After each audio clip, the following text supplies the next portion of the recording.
So I said a few videos ago that I was thinking about getting some new little small nano fish to go along with my Plaket Betta now that he's in a 10 gallon and no longer a 5 gallon. You know, the tank's kind of empty with just him in there, so I wanted to get something that would obviously work well with him, but also would add something else to the tank, something else to look at, something else to fill in a little bit more space than just having a betta. And that right there, as you can see, is exactly what I got. So I got 5 rasbora hets, or Harlequin rasboras, and they look really nice. So we're gonna see how they do, but I've been watching these guys in here with this betta for the past few minutes or so, and he's kind of backed off of them now, but when I first put him in here, he seemed very interested in them. So I'm definitely gonna have to keep a close eye on them when I do actually release them in here. You can see them coming back out now, but you know, you never know with bettas. Usually they leave any kind of small fish alone because they don't really feel like they're a threat, but you never know. It is a male betta, and they are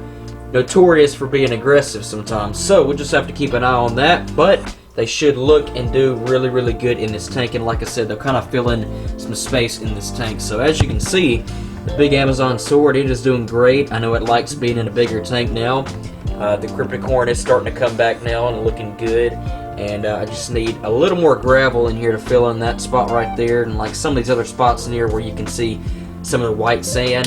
That's because all this stuff came out of a 5 gallon and now it's in a 10 gallon, so it doesn't really fit it as well as it did when it was in the 5 gallon. But anyway, while the rasboras acclimate, I'm going to talk to you guys about something that I'm going to be setting up next week. And this is something that I've had a lot of requests for in the past. It's something that I've actually always wanted to do, and I finally got it. It's actually right here, and it is a pool pond, 9 foot 10 inches by 6 feet 7 inches by 26 inches high.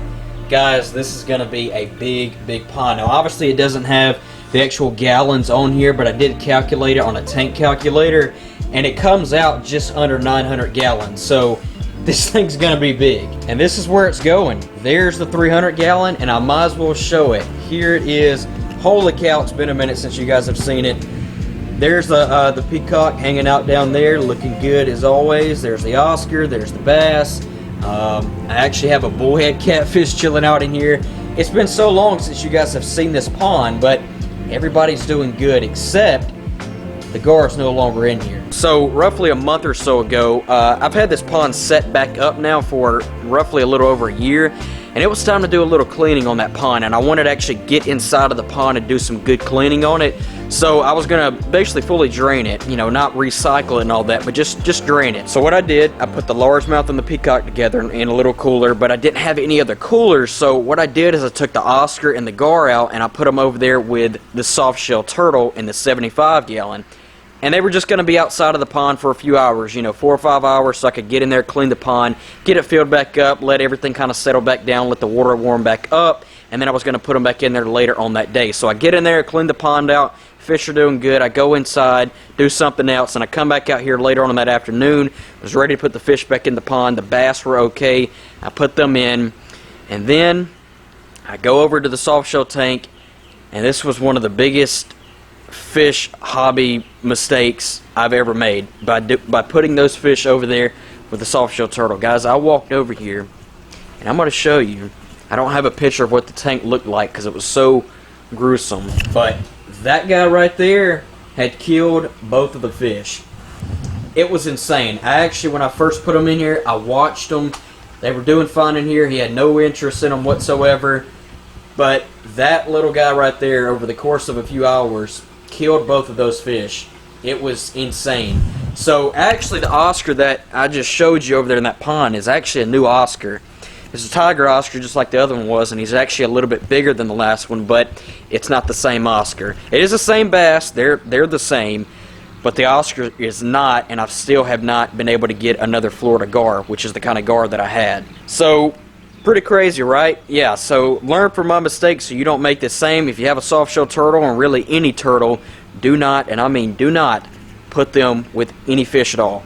Any fish. So why am I getting a pool pond? Well, here is the reason why. This pond is roughly 300 gallons. It only is holding about 250 right now though, and as I mentioned, the pool pond's going to go right here. So it's going to start at about where those bricks are at, and it's going to come all the way down to about right here. Alright, so it's going to fill up this whole entire space. This thing's going to be big. I'm keeping this pond, and I'm not going to keep this pond right here. Now, the filter's running just fine. Just because you don't see the fountain on doesn't mean anything. See that ripple effect over there? The filter's running just fine. But this is the goldfish / turtle pond. I know I just kind of contradicted myself, but with keeping turtles with fish. But this yellow belly slider, he's been kept with fish for a long time now, and he does not bother them at all. So all of these goldfish are going to be coming out of this pond. Most all of these big goldfish that you see are the ones that I actually rescued a couple months back along with the big koi. So this is obviously too small of a pond for them, and they've just been kind of chilling out in here. They've been all right, but they need a bigger pond. So all of these guys are going to move into the 300 gallon, and everything in the 300 gallon is going to move into the pool pond. And I'm just going to pull this pond out of the ground and fill this hole in right here. So that's why I got the pond. And I also won't have to clean that internal filter every freaking week because it gets so much gunk from being outside and stuff falling down in the pond. The ponds will still be outside, and they'll be right here on the edge of the porch, so they'll still get a bunch of natural sunlight, but they won't get all that debris in it like that one is right now. Because I can tell you, this pond having bigger fish in it and being twice as big, that filter, when I took it apart about a month or so ago when I cleaned this pond, it was not even that dirty at all. And it's been running for a whole entire year without being cleaned. So by having some type of covering over a pond, even though it's outside, that definitely helps out tremendously because it really blocks out a lot of debris that would otherwise fall into it if it was just out in the open. So that is what I'm going to do. And a lot of this stuff is not going to change too much. I'm actually going to take the big piece of driftwood out right there in the center. It's going to go into the pool pond, and I'm going to build out some rock structures in there with some flat stone that I have in the pool pond, but for the most part it'll be pretty open. This pond will be pretty open as well. I'm going to actually move the internal filter out of the goldfish pond into here. That way we'll have it already cycled and it'll be ready to go for fish. So that's kind of the details. I'll go into it more in the next video when I do plan on setting it up. And it'll be a two-part video. One video will be me setting up the pool pond and possibly transferring the exotic fish into it. And then the next video will be kind of changing out the 300 gallon and moving all the goldfish and the turtles into it. Alright, I think that's enough talking. Let's go put the rasboras in the tank. Alright, here they are, going in, going in. And there they go. All 5 of them. I think they're in the tank. Beta's checking them out. Hopefully he doesn't think they're food. Oh. Okay. I don't think he's going to mess with them. That is for sure good. And you know, these aren't a rasbora that are really known for their bright colors and all that, but once they do kind of color up in here, they are actually a really nice looking fish. So like I said, I'll definitely keep my eye on him, you know, in here with the beta and see what he does. But in this size of a tank, he should not feel as though that they are a threat, and they can easily get away from him if he does try to go after him. So that is going to pretty much do it for now. Hope you guys did enjoy this video. If you guys have any other questions about the pool pond setup and how I'm going to do all the ponds and moving all the fish and the filtration and all that, you can either drop a comment below or you can message me on Instagram at fishing_pf, and I will answer all of your questions about it. And that will more than likely be the next video of me setting up that pond, and then the following video will be the second part of it, you know, moving all the goldfish and all that stuff into the 300 gallons. So it should be pretty cool. It is going to be a really cool and just fun time setting that pond up. So I've actually never set up one of those kind of pools before, so we'll see how it is, but it shouldn't be that hard to set up. And like I said, if you guys have any other questions about it, just let me know and I will definitely answer them. Thanks for watching as always though, and with that being said, I'll catch all of you guys in the next video. Peace.